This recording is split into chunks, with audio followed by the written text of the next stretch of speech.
Bonjour, bonjour, bonjour. Soyez bénis de la part de notre Seigneur Jésus-Christ. Dieu est bon au milieu de nous. Amen. Nous sommes en direct ici à Belgique avec ma colombe, prophétesse Nadine. Shalom, shalom. Ça nous fait plaisir encore ce matin de pouvoir vous rencontrer au travers de ces lives. Vraiment que le Seigneur vous bénisse abondamment. On est là en Belgique. Vraiment, on a voulu prendre un petit moment dans la présence du Seigneur avec vous. Vraiment, soyez bénis et restez connectés. Waouh, et puis ça passe bien. L'air ici est rafraîchissant. Regardez un peu de l'autre côté là. Donc, c'est merveilleux ici dans cet hôtel Ibis. Donc, le Seigneur est merveilleux. Alors, chérie, nous allons parler un peu sur le prix d'une âme. Est-ce que l'âme a le prix? Et qui vaut le prix de cette âme? Qui vaut mon âme? Est-ce que tu as un passage par rapport à cela? Bien sûr, nous sommes dans le livre de Matthieu, chapitre 16. Je commence par le verset 24 jusqu'au verset 26. Ici, c'est Jésus qui est en train de parler avec ses disciples. La Bible nous dit, j'ai lu au nom de Jésus, alors Jésus dit à ses disciples, si quelqu'un veut venir après moi, qu'il renonce à lui-même, qu'il se charge de sa croix et qu'il me suive.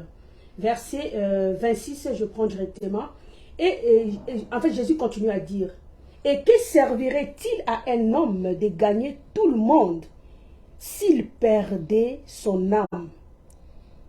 Ou que donnerais-tu un homme en échange de son âme? Je reprends.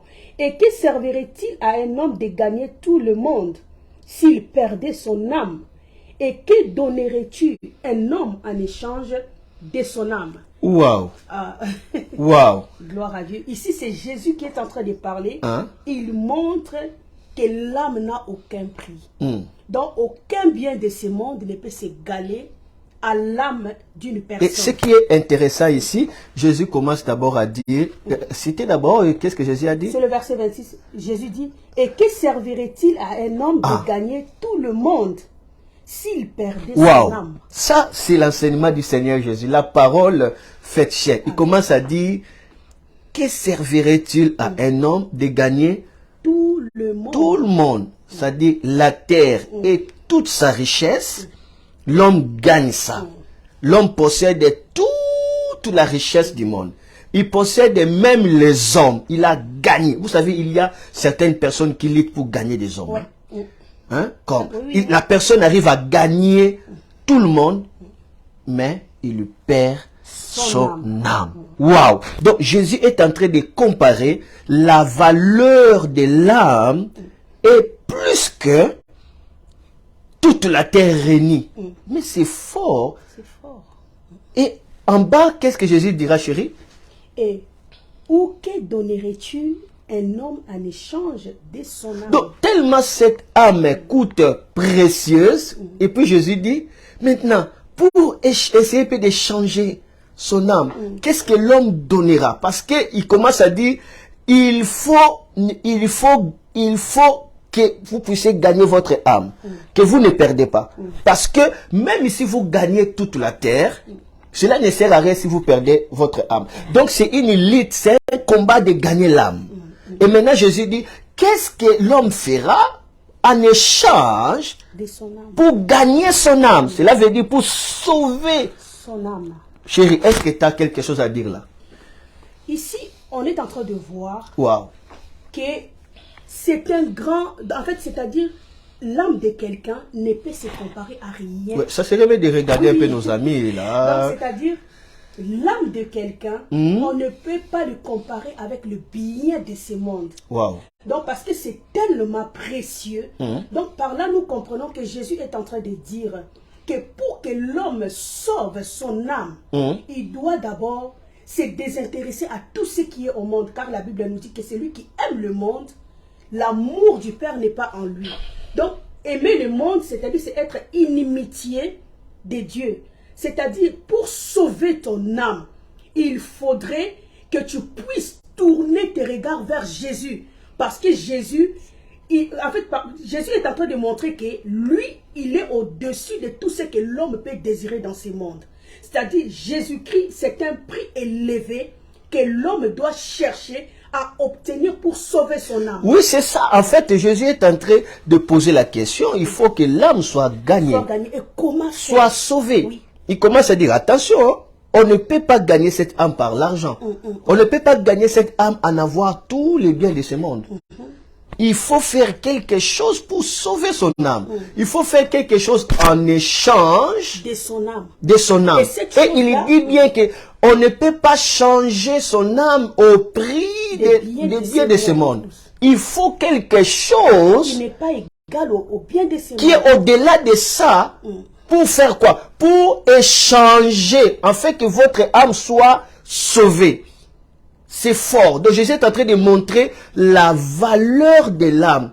Quel prix il faut donner pour que l'âme soit pour que votre âme soit sauvée. Âme soit dans la paix en abondance. Parce que l'argent ne peut pas donner la paix, la popularité ne peut pas donner la paix, le succès ne peut pas donner. Il y a quelque chose qu'il faut faire. Et surtout pour avoir le ciel comme héritage. Donc par là, nous comprenons que le prix d'une âme, comme maman l'a dit, vient de dire, ça se trouve à Jésus. Mais pour que Jésus te le donne, toi, tu dois faire quelque chose pour que lui puisse te donner le prix là. Le prix de cette âme. Et qu'est-ce que tu feras? Il faut donner sa vie à Jésus. Et surtout, il faudrait que Jésus puisse avoir la place d'autorité dans ta vie.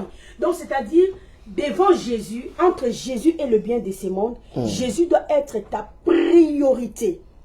C'est-à-dire, tu dois prioriser d'abord Christ dans tout le besoin que tu peux avoir dans ton cœur. Jésus doit devenir d'abord ta priorité.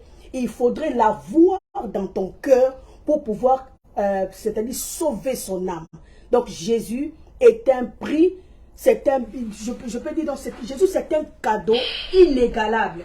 Un cadeau qu'on ne peut pas comparer avec les cadeaux donc, de ce nous monde. comprenons que Jésus, c'est le prix qu'il faut pour racheter l'âme d'une personne. Et le prix qu'il a payé, c'est bien son sang. Son sang coûte au-delà de toute la richesse de la terre. C'est pourquoi il dit, mon sang, c'est la solution pour gagner votre âme. Parce que votre âme a tellement le prix au-delà de toute la richesse de ce monde. Alors, pour gagner ça, alors moi j'ai donné mon sang qui est au-delà de toute la richesse de ce monde, afin que vous ayez le ciel comme un héritage. Mais chérie, tu m'as dit quelque chose de très important sur la grâce. Raconte-nous un peu, raconte-nous. En fait, il y a beaucoup de gens qui voient la grâce dans un mauvais angle, en fait. Je donne un exemple. On est venu dans cet hôtel. Tout a été payé. Eh bien, ce n'est pas un exemple, c'est du concret. C'est du concret. Voilà. Raconte. On est venu, on a trouvé qu'on avait payé déjà pour nous la chambre. On a tout réservé pour le déjeuner, tout. Et nous, quand on est venu, on s'est juste présenté, sans rien payer. On nous a donné la chambre. Et le matin, on est descendu pour prendre le petit déjeuner. On nous a juste demandé le numéro de la chambre. Et on a dit que vous pouvez y aller parce que tout a été payé. Et aussi, ce déjeuner-là, c'est à volonté. À volonté. Ce n'est pas un petit déjeuner. C'est-à-dire, tu peux prendre tout ce que tu veux. Oui. On te demande rien. Parce que quelqu'un... Tout ce qu'on te demande seulement, c'est que toi, tu veux. Manges. Donc, donc, il faut que tu puisses jouir de ce qui est là. Donc, par là, nous comprenons que... La personne là a tout payé et nous, on n'a rien payé. Ce que nous, on devrait faire, c'était quoi? C'est jouir en fait, de cette faveur-là. Regardez nos amis de là. Jouir de tout ce qui était, en fait, c'est ce que Jésus a fait. Il a tout payé. Il a fait tout ce qu'il fallait qu'il fasse pour que tu obtiennes ce dont tu as besoin. La vie en abondance. Oui, la vie. Et chérie, tu m'as dit quelque chose d'important qui m'a beaucoup touché. Dès que nous étions là au restaurant, on a pris tout et puis tu dis c'est comme ça la grâce. Oui.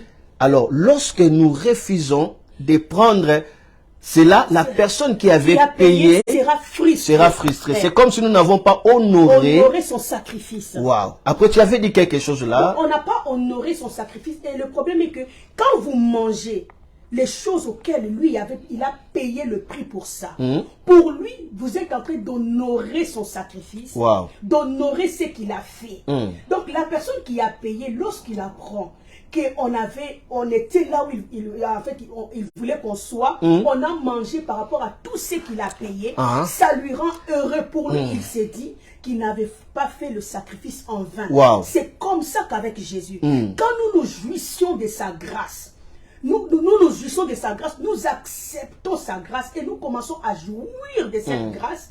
Jésus est dans la joie. Jésus est content.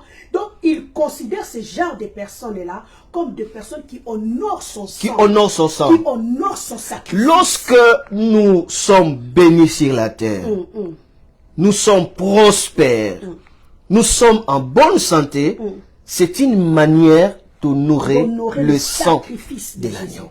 Amen. Et la personne qui dit, eh bien, moi je ne vais pas, moi je vais payer à mes propres frais, donc cette personne-là n'a pas honoré, il n'a pas même respecté. Il est en train de rejeter la grâce. Oui, dis quelque chose que tu avais dit là, parce que c'était super. Donc du coup, la personne qui ne reçoit pas la grâce, qui refuse de jouir de la grâce que Jésus lui a donnée, c'est quelqu'un qui est en train de fouler cette grâce aux pieds. C'est quelqu'un qui est en train de piétiner le sacrifice de Jésus. C'est quelqu'un qui est en train, en fait, de ne pas honorer ce que Christ a fait. Et ce genre de personnes, devant le Seigneur, ce sont des personnes qui lui font beaucoup de mal. Et aussi, écoutez, il dit, qu'est-ce que l'homme donnera en échange de son âme? Qu'est-ce qu'il va donner pour que son âme trouve la paix? Qu'est-ce qu'il va donner pour que son âme trouve le shalom? Qu'est-ce qu'il va donner pour que son âme trouve le repos? Et Jésus a donné ça. Alors, la personne qui se plaît à vivre une vie de maladie, une vie de souffrance, une vie pathétique, une vie de plaire en disant que non, parce que je sers le Seigneur, cette personne-là. Je suis dans cet état de souffrance. Bon, je reste dans cet état. Jésus viendra me prendre. C'est dangereux. C'est très dangereux. C'est très dangereux. Et cette personne-là a refusé ce que Jésus a donné en échange pour son âme. Et par là, je peux même dire que ce genre de personnes, ils ne peuvent même pas prétendre aller au ciel. Parce que tu n'honores pas la grâce que Jésus t'a donnée. Tu ne célèbres pas son sacrifice. Mais comment tu vas prétendre entrer au ciel? Il ne sera pas content de toi. Et il y a quelque chose que j'ai remarqué, dès qu'on était là, tout ce qu'on devait faire, c'était quoi? De manger. De prendre. De prendre, de faire tout ce que vous voulez. Donc, je comprends que la grâce pourvoit. Oui, la grâce a pourvu, donc la grâce a mis en disposition. La grâce nous pourvoit. Donc, nous devons se mettre dans la position de recevoir. De recevoir, de continuer toujours à recevoir. Plus on reçoit, plus la grâce coule. Plus on reçoit, plus la grâce est célébrée. Comment on doit recevoir de la grâce, chérie? Je te pose un peu cette question. On reçoit la grâce par la foi. Lorsqu'on croit à l'œuvre de la croix, on croit au sacrifice, on s'est dit que Christ a déjà tout fait. Il a tout payé pour que ma vie soit meilleure. Il a tout payé pour que je puisse gagner dans la vie. Il a tout payé pour que je puisse mériter une bonne vie sur la terre. C'est ça la vie en abondance. Et beaucoup de gens pensent que la grâce, c'est Jésus t'a sauvé seulement pour que tu puisses aller au ciel. Non. Or que la grâce commence ici sur la terre. Jésus a traité d'abord les problèmes du corps, l'âme et l'esprit avant d'aller au ciel. C'est pour cela qu'il a dit que sur la croix, il s'est fait pauvre. Pourquoi? Pour que nous puissions obtenir la bénédiction. Et cette pauvreté-là, c'était physique. Il ne parlait pas des choses spirituelles parce qu'il a cité bénédiction de qui? D'Abraham. Et il dit par ces maîtrises, nous sommes guéris. C'est physique, ce n'est pas spirituel. C'est que nous soyons en bonne santé. Et lorsqu'il lui dit qu'il nous a pardonné les péchés, ça c'est dans le domaine spirituel. Donc la croix a résolu toute la question de l'homme, afin que l'homme reçoit en échange le bonheur que son âme a tant désiré. Et lorsque Jésus te donne son bonheur, ta paix commence à toucher les gens de ta génération. Ta bénédiction devient un témoignage pour que plusieurs voient ta lumière, afin qu'ils viennent à Jésus-Christ. Gloire à Dieu. Par là, je peux même dire que si quelqu'un est dans un état de souffrance, un état un état qui n'est pas bien, cette personne-là doit refuser cet état. Ce n'est pas la volonté de Jésus. Voilà. Si toi, tu te plais dans un état de médiocrité, de souffrance, tu te dis que ça me suffit. À quoi sert maintenant le sacrifice? Et d'autres disent que... Pourquoi Christ était mort? Voilà. Et d'autres disent que Jésus-Christ est en train de me discipliner à me donner la maladie. Non, non, non, non, non, non, non. Et c'est Jésus-Christ qui est en train de me discipliner pour que je manque de quoi manger. Si tu ne connaissais pas Christ, on peut dire oui. Mais lorsque tu dis enfant de Dieu et que tu connais ce genre de vérité, il faut refuser toute situation précaire dans ta vie. Et ce qui est fort est que nous avons vu Jésus-Christ à travers la Bible. Il n'a jamais refusé la guérison à quiconque que ce soit demandait. Et comment Jésus te dira que non, tu dois mourir comme ça parce que c'est ma volonté? Non. Jésus a déjà refusé à une seule personne la guérison alors que cette personne demandait? Jamais. Et dans le livre même de Jérémie, la Bible nous démontre la volonté de Dieu pour nous. Il dit qu'il a des projets de bonheur. De bonheur. Et non de malheur. Wow. Pourquoi? Pour nous donner un avenir meilleur. Wow. Donc la volonté de Dieu pour nous est que nous soyons bien d'abord sur la terre avant d'aller au ciel. Le bonheur là, la vie abondante là, c'est d'abord sur la terre et ça nous amène au ciel. Si tu n'es pas heureux sur la terre, bien-aimé, comment tu prétends être heureux au ciel? C'est pour cela qu'il faudrait d'abord commencer à faire, comment je peux dire, donc à valoriser le sacrifice de Christ et Jésus sur la terre, en acceptant tout ce que l'œuvre de la croix de Jésus te donne. Moi, je les appelle les acquis de la croix. Et chérie, je te pose une question. Beaucoup de gens disent que non, la grâce pousse les gens à pécher. Qu'est-ce que tu dis par rapport à cela? La grâce ne pousse pas les gens à pécher. Je crois dans le livre des Romains, la Bible nous dit que la bonté de l'Éternel dans nos vies, ces bontés nous poussent à les craindre. Wow. Donc quand Dieu manifeste sa grâce sur toi, ça prouve combien il t'aime. Et toi, qu'est-ce que tu peux donner en retour à celui qui t'a fait tant de bien? Wow. La seule chose que tu peux lui donner, c'est de faire ce qu'il veut, de chercher à jouir son cœur. Et la meilleure chose qu'on peut faire, que Dieu soit content de nous, c'est de marcher dans sa volonté, de faire ce que sa parole nous demande. Et beaucoup de gens ignorent que la grâce nous enseigne la piété. Cela veut dire la pureté intérieure. Quand on reçoit réellement la grâce de Dieu, on reçoit la présence de Jésus. Yes. Parce que dans Jean chapitre 1, la Bible dit, nous avons vu sa manière où il marchait. C'était grâce sur grâce. Donc la grâce, c'est une présence. Yes. Quand on reçoit cette grâce, on marche au pas de Jésus Christ. Aujourd'hui, le thème, c'était le prix de l'âme. Tu peux nous résumer et puis nous quittons ce lieu. Les prix de l'âme, comme l'homme de Dieu a dit, donc pour sauver son âme, il faut recevoir les dons que Dieu nous a donnés et ces dons s'appellent Jésus. Quand tu reçois Jésus dans ta vie, tu reçois le salut de ton âme. Et en Jésus-Christ, c'est un forfait bien-aimé complet. En lui, il y a tout ce dont nous avons besoin. Jésus, c'est le forfait complet. À lui, il y a tout ce dont nous avons besoin. Et aujourd'hui, commencez à voir la valeur de votre âme. Amen. Parce que vous valez plus que tous les trésors de ce monde. Amen. Parce que Jésus dit, si tu gagnes tout et que tu perds ton âme, ça sert à rien. Et Jésus dit, avec quoi maintenant on peut donner pour racheter son âme. Donc tu coûtes tellement cher, c'est pourquoi Jésus était mort à la croix. Donc à partir d'aujourd'hui, commencez à voir ta vie à la manière que Jésus te voit. Amen. Commencez à vivre une vie aimée par qui? Par les bons par le bon berger. Commencez à voir ta vie comme une vie aimée par les bons bergers. Comme une vie estimée par les bons bergers. Comme une vie intentionnée par les bons bergers. Comme une vie admirée par qui? Par les bons bergers. Donc par là, je peux dire que tu n'es pas n'importe qui. Amen. Alors, vivez dans la joie et que le Seigneur soit avec toi. Donc, c'était Noah et Nadine Lomata. Wow. Ouais, alors, croyez seulement et ne doute pas. Amen. Ah, chérie, tu peux chanter un cantique là. Ascension. Oui.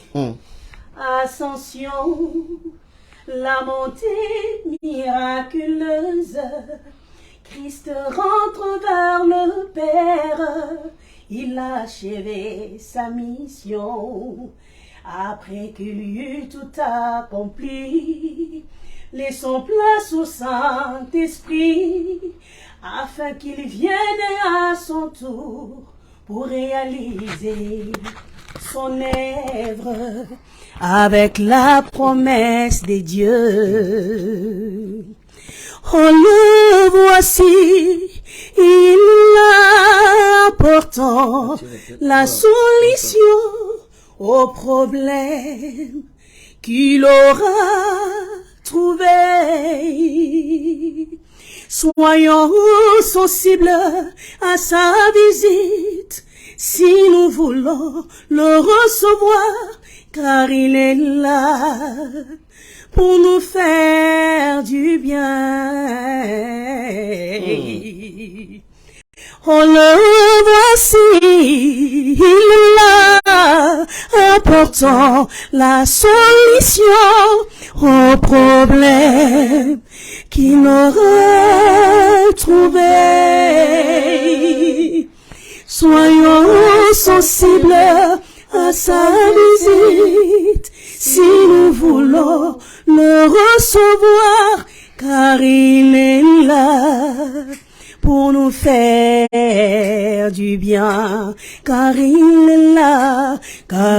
est là, Encore? pour nous faire du bien. Oh, car il est là, oh, pour nous faire du bien. Jésus est là, Car il est là, du bien. notre ami est là, Car il est il est là, du bien. oh, car il est Car il est là, là. Yahweh, pour nous faire, du bien. oh, car il est là, pour nous faire du bien. Soyez bénis dans le nom de Jésus-Christ. Soyez bénis dans le nom de Jésus-Christ. Amen. Soyez bénis dans le nom de Jésus-Christ. Amen. Que la valeur de ton âme qui a été magnifiée à la croix par le sacrifice de Jésus soit restaurée au nom de Jésus-Christ. Soit guérie au nom de Jésus-Christ. Soit touché au nom de Jésus-Christ. Yes, soit impacté au nom de Jésus-Christ. Amen. Amen, amen, amen. Pour nos amis qui sont en France, nous sommes à l'église Porte de l'Orient, Montauban. Vous pouvez nous joindre. Amen. Ça serait une bénédiction. Donc déjà, on serait là le dimanche. Nous allons rentrer en France et il y aura un grand culte. Amen, Alors, amen. Soyez là, soyez là. Donc, nous allons tous se baigner dans la présence de Dieu, car la Bible nous dit qu'il y a plus de bonheur de passer dans sa présence. Et la Bible dit dans le livre des psaumes que devant sa face, le bonheur ne finit jamais. Devant sa face, jamais. le bonheur ne finit Jamais. jamais. Devant sa face, le bonheur ne Amen. finit jamais. C'était un page spécial ici à Belgique. Que le nom du Seigneur soit béni. À Charleroi. Ah oui, Charleroi. Merci. Alors, partagez, partagez, partagez. Quant à moi, je vous dis ciao. Ciao, que le Seigneur vous bénisse abondamment. On vous aime, on vous aime. Restez bénis et soyez couverts par le sang de Jésus-Christ à Nazareth. N'oubliez pas que Jésus va revenir bientôt. Préparons-nous pour nos séjours célestes. Préparons nos vacances au ciel parce qu'il revient déjà. Il revient Alors, déjà. je vis ma fille Gisèle. Amen, amen. Soyez bénis, soyez Amen. arrosés et vivez la faveur de de Dieu. Amen. Ciao, ciao. Soyez bénis. Bye bye. Bye bye. Super.